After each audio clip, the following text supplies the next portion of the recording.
Wonderful flavor. If you want, you can just go lightly on the sriracha, like that. One drop. It's good enough. Here we go.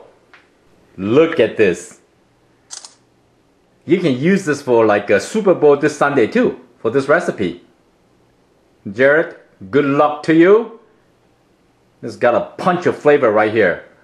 I guarantee you're going to win. I'm Chef Tom. I hope you like the video. I will see you next time. Bye.